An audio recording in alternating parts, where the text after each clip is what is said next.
Bapak, Ibu, dan Saudara yang dikasihi Tuhan, pagi ini kita akan bersama-sama merenungkan sebuah tema, yaitu mengenai Roh Kudus yang menguduskan. Saya ajak Bapak, Ibu, dan Saudara untuk membuka Alkitab dari surat 1 Petrus 1 ayat 1 sampai 12. Saya bacakan demikian firman Tuhan. Dari Petrus, Rasul Yesus Kristus, kepada orang-orang pendatang yang tersebar di Pontus, Galatia, Kapadokia, Asia Kecil, dan Bitinia, yaitu orang-orang yang dipilih sesuai dengan rencana Allah Bapa kita, yang dikuduskan oleh Roh, supaya taat kepada Yesus Kristus dan menerima percikan darahnya. Kiranya kasih karunia dan damai sejahtera makin melimpah atas kamu. Terpujilah Allah dan Bapa Tuhan kita Yesus Kristus, yang karena rahmat-Nya yang besar telah melahirkan kita kembali oleh kebangkitan Yesus Kristus dari antara orang mati kepada suatu hidup yang penuh pengharapan, untuk menerima suatu bagian yang tidak dapat binasa, yang tidak dapat cemar, dan yang tidak dapat layu, yang tersimpan di surga bagi kamu, yaitu kamu yang dipelihara dalam kekuatan Allah karena imanmu, sementara kamu menantikan keselamatan yang telah tersedia untuk dinyatakan pada zaman akhir. Bergembiralah akan hal itu, sekalipun sekarang ini kamu seketika harus berduka cita oleh berbagai-bagai pencobaan. Maksud semuanya itu ialah untuk membuktikan kemurnian imanmu, yang jauh lebih tinggi nilainya daripada emas yang fana, yang diuji kemurniannya dengan api, sehingga kamu memperoleh puji-pujian dan kemuliaan dan kehormatan pada hari Yesus menyatakan dirinya.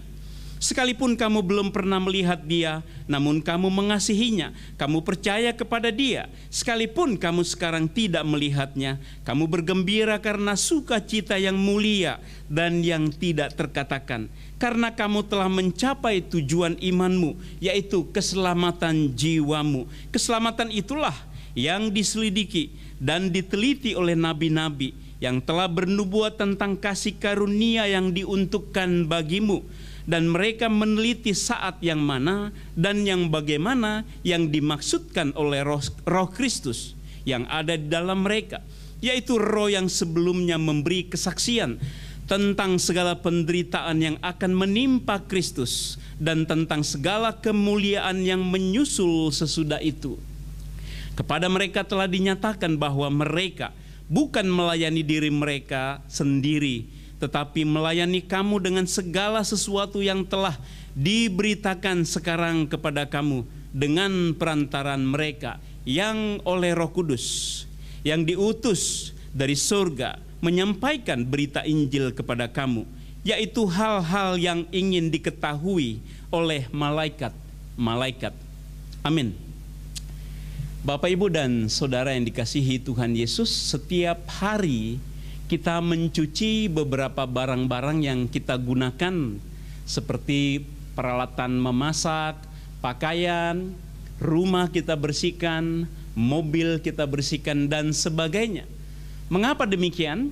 Karena semuanya menjadi kotor ketika kita menggunakannya, dan kita selalu melakukannya setiap hari demikian. Namun pertanyaannya adalah, sesuai dengan tema kita, Roh Kudus yang menguduskan, bagaimana caranya mencuci dan membersihkan hidup manusia yang sudah dikotori, sudah dicemari oleh dosa? Dapatkah kita membersihkan dan menyucikan dosa kita? Dengan alat apakah? Dengan cara apakah manusia dibersihkan dosa-dosanya? Menurut Alkitab, manusia tidak mampu membersihkan dosa-dosanya. Dan Alkitab juga yang menyatakan bahwa semua manusia telah jatuh di dalam dosa dan telah kehilangan kemuliaan Allah, dan upah dosa ialah maut. Jadi manusia sudah tercemar oleh dosa. Manusia akan menerima maut karena keberdosaannya. Selama manusia tidak disucikan, selama manusia tidak dibersihkan dosa-dosanya, maka upahnya, hasil dari perbuatannya adalah dia harus menerima hukuman yang kekal, mati di dalam neraka untuk selama-lamanya. Alkitab berkata bahwa manusia hanya dapat dikuduskan dan disucikan oleh darah Yesus. Tidak ada cara lain, tidak ada sarana lain yang dapat membuat manusia diselamatkan. Dan bagaimana caranya? Yesus menyucikan darah kita dengan cara memberikan persembahan. Darah dan tubuhnya mati di kayu salib. Dan Alkitab berkata di dalam Ibrani 9 ayat 22, segala sesuatu menurut hukum Taurat disucikan dengan darah, dan tanpa penumpahan darah tidak ada pengampunan dosa. Semua alat-alat di tabernakel dan juga jubah-jubah para imam dipercikkan dengan darah, sesudah itu baru dinyatakan kudus. Demikian juga dengan kita. Kalau kita sudah menerima percikan darah Tuhan Yesus, barulah kita dinyatakan kudus. Siapa yang memercikannya dan bagaimana Allah memercikannya? Tadi kita sudah membaca dalam 1 Petrus 1. Saya bacakan di ayat yang pertama dan kedua. Surat dari Petrus, Rasul Yesus Kristus, kepada orang-orang pendatang yang tersebar di Pontus, Galatia, Kapadokia, Asia Kecil, dan Bitinia. Jadi ini kira-kira di daerah sekarang ini Turki bagian utara. Dan dikatakan kepada orang-orang yang dipilih sesuai dengan rencana Allah Bapa kita, dan yang dikuduskan oleh Roh supaya taat kepada Yesus Kristus dan menerima percikan darahnya. Kiranya kasih karunia dan damai sejahtera makin berlimpah atas kamu. Di sini dikatakan kepada orang-orang yang dipilih oleh Allah, ditetapkan oleh Allah, ditentukan oleh Allah. Banyak sekali kita baca ayat-ayat di dalam surat Rasul Paulus di kitab Efesus misalnya, bahwa sebelum dunia dijadikan kita sudah dipilih untuk menjadi serupa dengan Kristus. Kita dipilih Allah untuk menerima keselamatan, untuk menerima anugerah di dalam Allah. Dipilih sesuai dengan rencana Allah Bapa kita, dan yang dikuduskan oleh Roh. Roh Kudus yang menguduskan kita. Roh Kudus yang mengerjakan apa yang sudah dikerjakan oleh Kristus di kayu salib, dan Roh Kudus saat ini melahirbarukan kita. Roh Kudus yang menguduskan hidup kita, tentunya di dalam kematian Kristus. Roh Kudus itu juga yang mengerjakan di dalam diri kita pertobatan. Roh Kudus itu juga yang menganugerahkan iman kepada kita, sehingga kita percaya kepada Allah, sehingga kita mengaku diri orang berdosa, sadar akan keberdosaan kita. Kemudian karena Roh Kudus itulah kita mampu meresponi anugerah Tuhan, mampu meresponi panggilan Tuhan, mampu meresponi firman Tuhan yang disampaikan kepada kita, sehingga kita menerima Yesus Kristus di dalam diri kita, dan Roh Kudus juga berdiam di dalam diri kita. Jadi pada ayat 2 ini dikatakan kita dipilih oleh Allah Bapa dan kita dikuduskan oleh Roh Kudus supaya kita taat kepada Yesus Kristus. Taat kepada Yesus Kristus artinya kita mentaati semua perintah-perintah, semua yang diajarkan oleh Tuhan Yesus untuk kita lakukan. Dan taat kepada Kristus dan menerima percikan darahnya. Yesus Kristus sudah mati 2000 tahun yang lalu. Pengorbanan itu terjadi 2000 tahun yang lalu. Bagaimana dia bisa menebus kita saat ini? Bagaimana kita saat ini bisa menerima anugerah keselamatan dan pengampunan itu?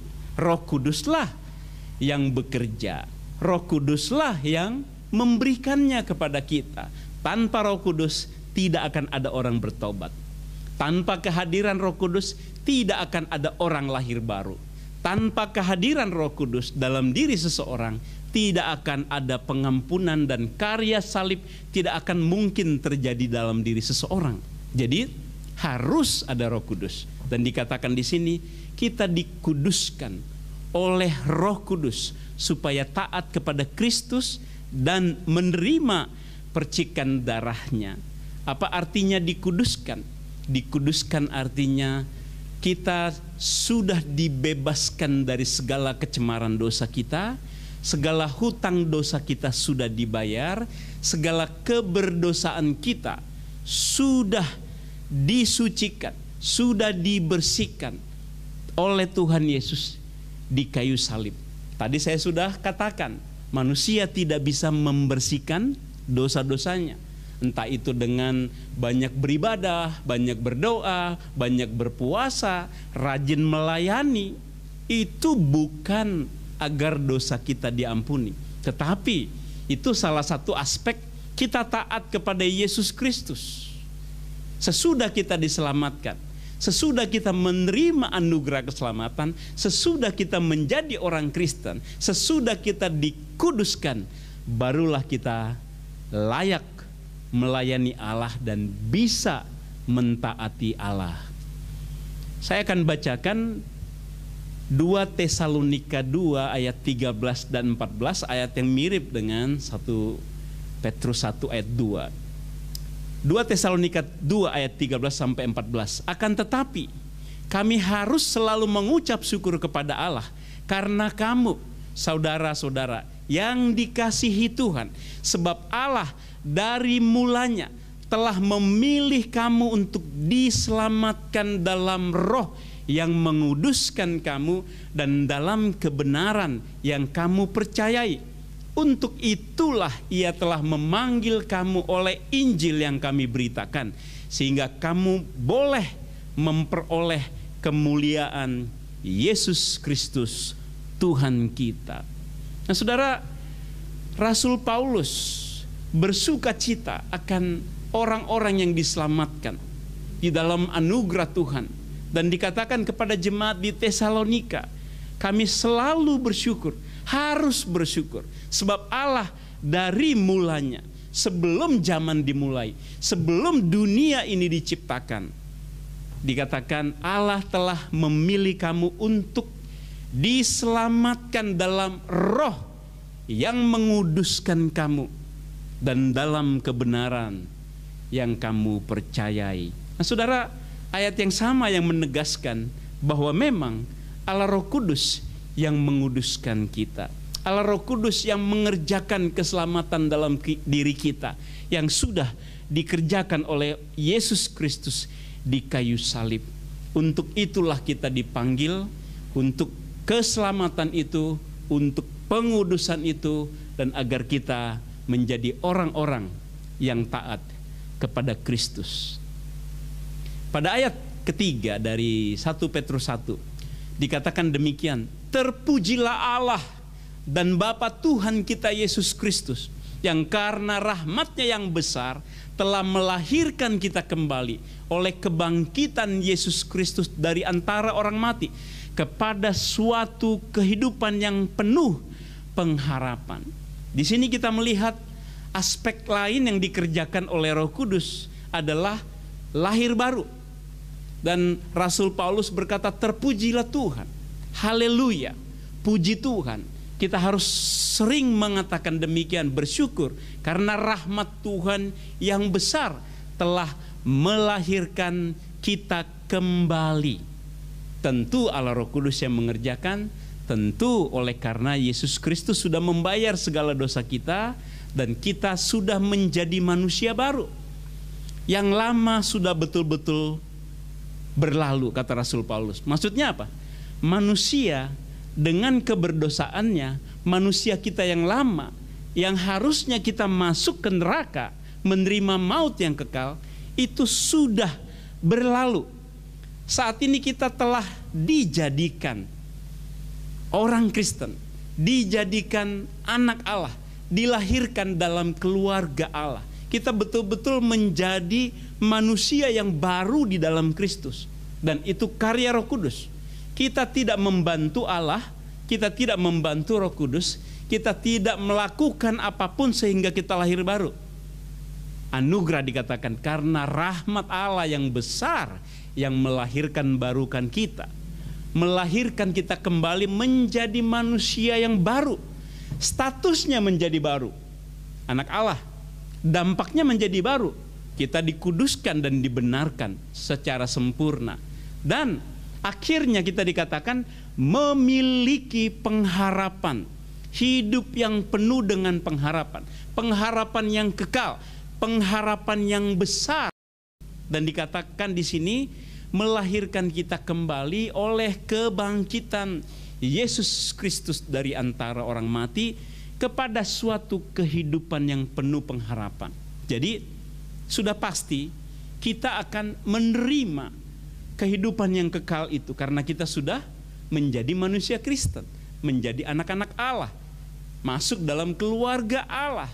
Dan selanjutnya dikatakan hidup yang penuh pengharapan itu adalah ayat 4, untuk menerima satu bagian. Pertama, tidak dapat binasa. Kedua, tidak dapat cemar. Ketiga, tidak dapat layu. Keempat, tersimpan di surga.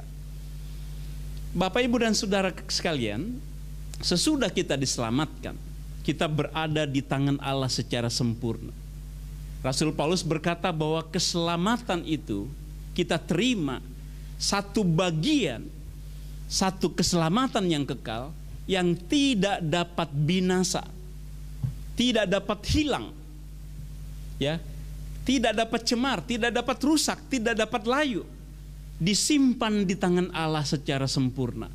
Yohanes 10 ayat 29, Yesus berkata bahwa tidak ada orang yang bisa merebut kita, tidak ada orang yang bisa merebut keselamatan dari tangan Bapa, karena Allah lebih besar dari siapapun. Tidak ada yang lebih besar daripada Allah.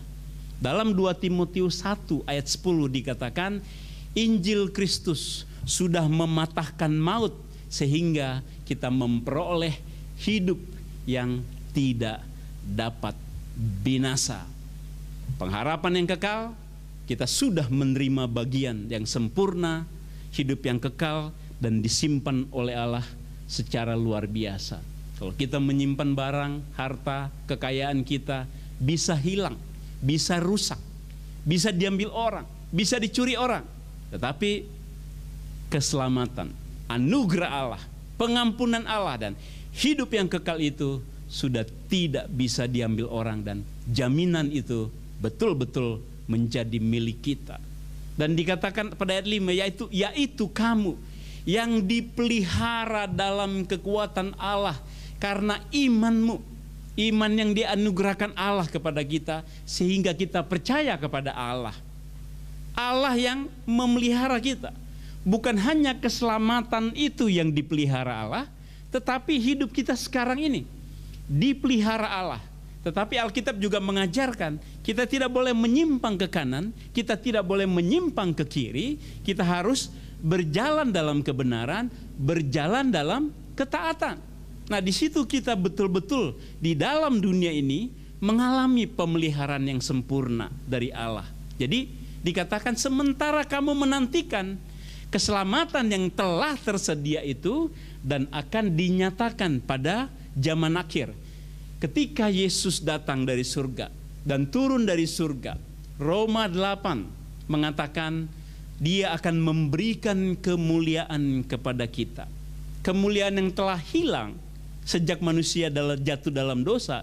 Tadi di ayat sebelumnya dikatakan kita menerima kemuliaan di dalam Yesus Kristus. Luar biasa.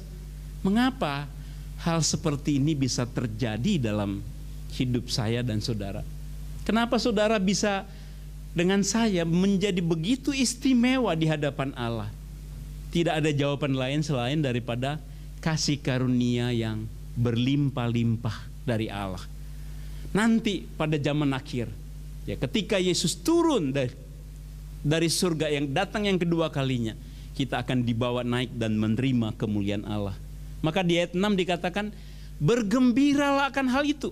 Sekalipun sekarang ini kamu harus berduka cita oleh berbagai-bagai pencobaan, bermacam-macam masalah, bermacam-macam kesulitan, dengan berbagai tantangan-tantangan hidup yang Bapak Ibu miliki dan hadapi saat ini. Bergembiralah, akan keselamatan yang disediakan Allah. Sekalipun kita mengalami banyak kesulitan. Karena apa dikatakan? Semua pencobaan-pencobaan itu dikatakan untuk membuktikan kemurnian iman kita itu jauh lebih tinggi nilainya dari emas yang fana. Fana apa? Sementara, hilang, rusak, akan hancur. Ketika akhir zaman datang, semua alam semesta ini hancur. Semua harta manusia, kemegahan manusia hancur. Tetapi kemurnian iman, sebetulnya iman yang dimaksud adalah iman yang diberikan Allah. Anugerah yang diberikan Allah itu nilainya jauh lebih tinggi daripada apapun yang ada di dalam dunia, dan kita harus menunjukkannya bahwa iman itu begitu luar biasa. Sekalipun ada kesulitan, pencobaan, tantangan, bergembiralah karena ada sesuatu, ada hadiah, anugerah, pengharapan yang kekal yang Allah sudah sediakan bagi kita. Itu yang harus selalu ada dalam pikiran kita. Sehingga dikatakan, ya, kalau emas itu dimurnikan dengan api sampai kita bisa berkaca di dalam menghadapi emas itu, karena begitu mengkilat, karena bersih, sudah tidak ada kotoran sama sekali, kita bisa melihat wajah kita. Maka kita juga dikatakan kamu memperoleh puji-pujian dan kemuliaan dan kehormatan pada hari Yesus Kristus menyatakan dirinya. Ini yang saya maksud tadi, bahwa kita akan menerima kemuliaan yang dulu dikatakan manusia telah hilang kemuliaan. Sekarang kita akan menerima nantinya pada hari Yesus menyatakan dirinya. Sekalipun kamu belum pernah melihat dia, sekalipun kita belum pernah melihat, tapi kita mengasihi, kita percaya pada Allah. Bukan karena kita sanggup percaya, tapi karena iman itu sudah diberikan. Maka kita percaya kepada Yesus Kristus, dan kita bersuka cita, bergembira karena anugerah yang Tuhan Yesus berikan kepada kita. Di ayat 9 ini sesuatu yang luar biasa. Karena kamu telah mencapai tujuan imanmu, yaitu keselamatan jiwa. Apa tujuan iman kita? Supaya kita diselamatkan, supaya kita bebas dari hukuman yang kekal, supaya kita terhindar dan 100% tidak akan masuk ke dalam hukuman yang kekal, tetapi selamat. Kita sudah diselamatkan oleh Kristus. Kita sudah dijamin oleh Allah.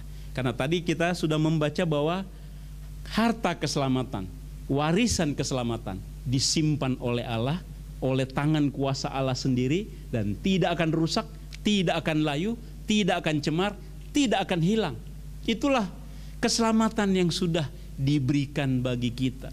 Jadi keselamatan itu bukan mudah-mudahan, ya, bukan ya mudah-mudahan selamat, bukan, tetapi suatu kepastian yang sudah dikerjakan oleh Yesus Kristus sendiri. Dan dikatakan keselamatan itu diselidiki oleh para nabi-nabi, ya, yang telah bernubuat tentang kasih karunia yang ditentukan bagi kita. Pada ayat 10, ayat 11 dikatakan mereka meneliti saat mana, bagaimana caranya yang dimaksudkan oleh Roh Kristus yang ada di dalam diri mereka, yaitu Roh yang sebelumnya sudah memberi kesaksian tentang penderitaan yang akan menerima Kristus dan tentang kemuliaan yang menyusul sesudah itu, yaitu Yesus dipermuliakan. Nah, Bapak, Ibu, dan Saudara, kita menerima keselamatan dengan sempurna saat ini. Kalau dulu nabi-nabi, mereka meneliti Alkitab, mempelajari Alkitab, bagaimana caranya Allah menyelamatkan kita, dan sekarang kita sudah menerima keselamatan itu.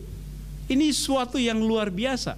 Maka di ayat 12 dikatakan, kepada mereka telah dinyatakan bahwa mereka bukan melayani diri mereka sendiri, tetapi melayani kamu dengan segala sesuatu yang telah diberitakan sekarang kepada kamu dengan perantaran mereka yang oleh Roh Kudus yang diutus dari surga menyampaikan berita Injil ini kepada kamu, yaitu hal-hal yang ingin diketahui oleh malaikat-malaikat.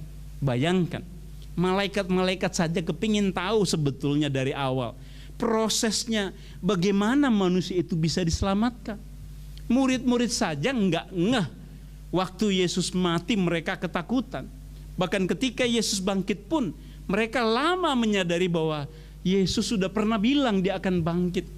Yesus sudah mati, Yesus sudah bangkit, Yesus sudah naik ke surga, dan dia akan datang kembali untuk menjemput kita dan memberikan keselamatan itu kepada kita. Nah, saudara, kalau nabi-nabi dulu kepengen tahu keselamatan, bahkan malaikat-malaikat sebelumnya, sebelum terjadi sempurna keselamatan itu, mereka juga kepengen tahu. Jadi betapa luar biasanya kita menerima anugerah Tuhan ini.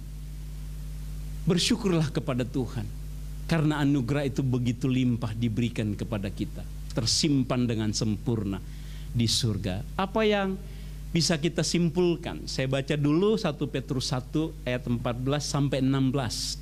Respon ketaatan dan syukur kita. Kita dikuduskan oleh Roh Kudus untuk taat kepada Yesus Kristus. Ayat 14, 1 Petrus 1. Hiduplah sebagai anak-anak yang taat, dan jangan turuti hawa nafsu yang menguasai kamu pada waktu kebodohanmu. Tetapi hendaklah kamu menjadi kudus dalam seluruh hidupmu, sama seperti Dia yang kudus, yang telah memanggil kamu untuk diselamatkan, untuk menerima lahir baru, untuk menerima Roh Kudus. Hendaklah kita hidup kudus dalam seluruh hidup kita, dalam segala perkataan kita, pikiran kita, dengan segala perbuatan kita.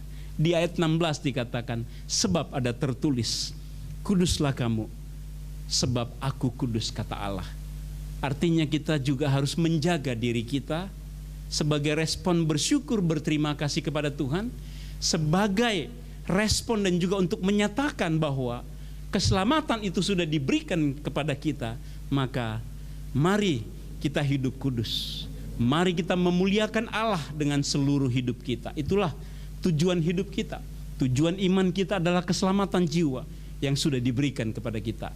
Tujuan hidup kita adalah memuliakan Allah dengan segala yang bisa kita lakukan, dengan segala yang terbaik.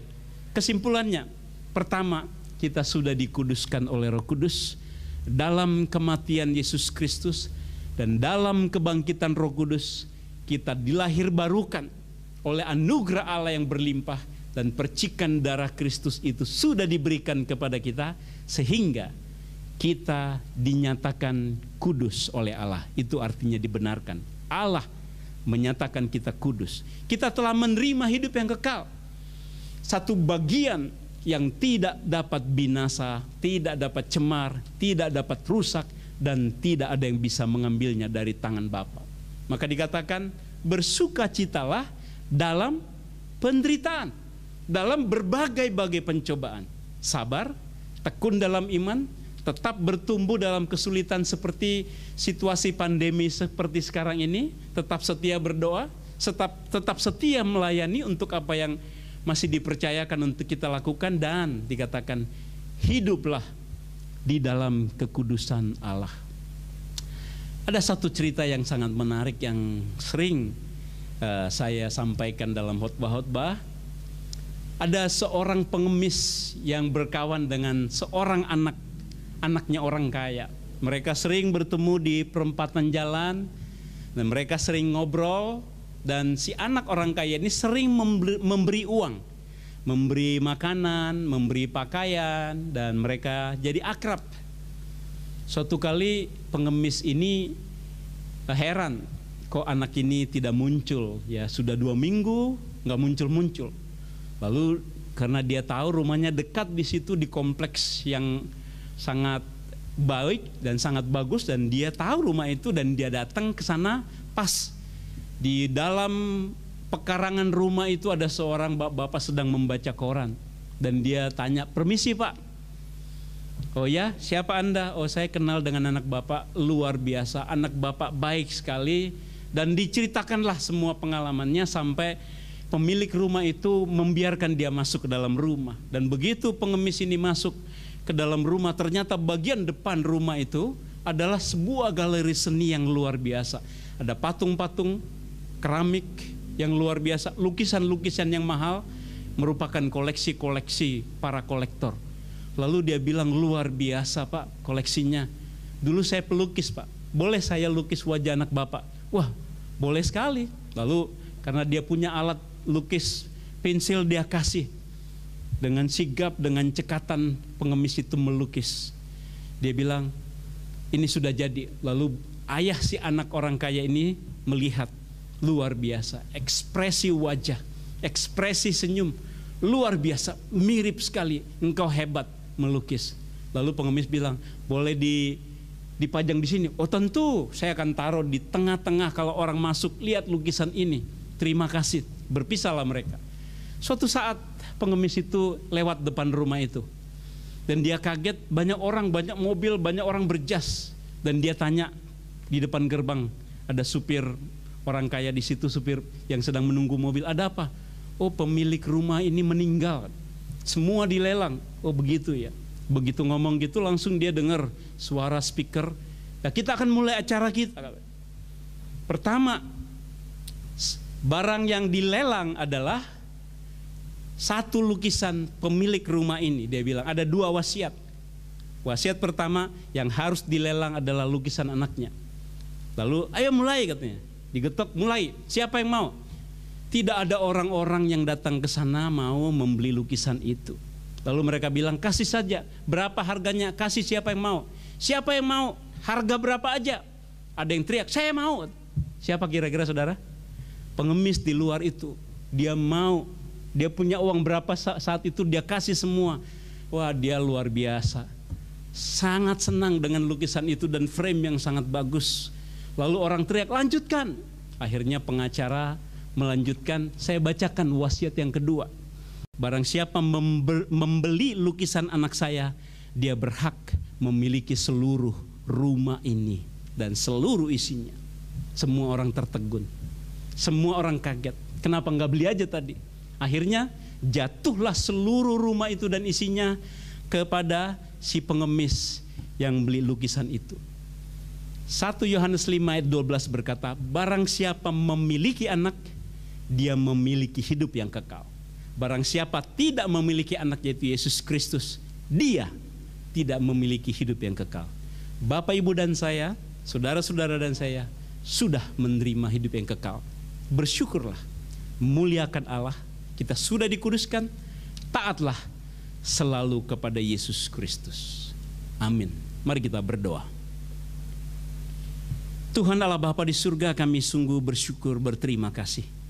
Di luar dugaan kami dan tidak pernah kami pikirkan, kami menjadi orang-orang yang dipilih Allah, dipanggil Allah untuk menerima keselamatan di dalam Kristus Yesus, untuk menerima percikan darah Kristus yang sudah dikorbankan 2000 tahun yang lalu kepada kami. Dan oleh Roh Kudus kami dikuduskan agar kami taat kepada Kristus di dalam kehidupan kami sehari-hari. Kami bersyukur kami telah menerima bagian yang kekal, yang tidak dapat rusak, tidak dapat layu, tidak dapat cemar, dan tidak ada orang yang dapat mengambilnya atau kuasa apapun yang dapat mengambilnya. Tidak ada kuasa yang bisa memisahkan kami dari Allah. Oleh karena itu ya Bapa, kami bersyukur, berterima kasih dan kagum akan anugerah-Mu yang besar. Tolonglah kami agar kami menjadi umat Tuhan, anak-anak Allah yang mengasihi Allah dengan benar dan sungguh-sungguh hidup kami taat kepada Kristus. Karena kami sudah mempunyai jaminan hidup yang kekal. Tolong kami, berkati kami ya Allah.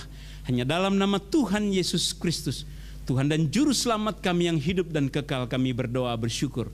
Haleluya. Amin.